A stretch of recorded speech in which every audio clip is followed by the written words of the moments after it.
அண்ணா அண்ணா உடம்பு எப்படி தான் இருக்குது தம்பி மாறு வேலை தம்பி. அண்ணா கவலைப்படாத, நான் ஏசுராஜான்னு ஒருத்தருக்கிறாரு, அவர் உன்னை காப்பாற்றுவார். வா நம்ம சர்ச்சுக்கு போகலாம், ஜெபம் பண்ணலாம்.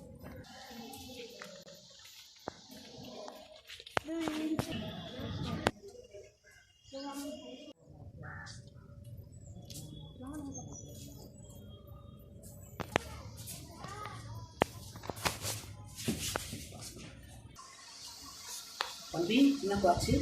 அண்ணனுக்கு இனிமேல் ஜுரம் வந்துச்சுன்னா கவலைப்படாதீங்க, இயேசு சுகமாக்குவார்.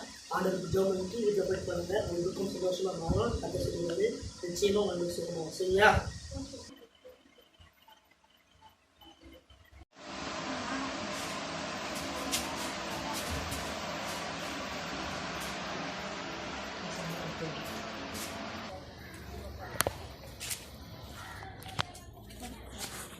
படுத்துக்கோங்க.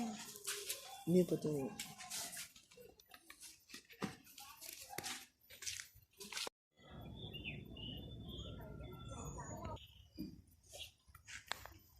அண்ணா அண்ணா அண்ணா இப்போ உடம்பு எப்படிண்ணா இருக்கு? நல்லா இருக்கு தம்பி. நம்ம குணத்தை கொடுத்த ஏசப்பாக்கு நம்ம போய் சர்ச்சில் போய் நன்றி செலுத்த வா தம்பி.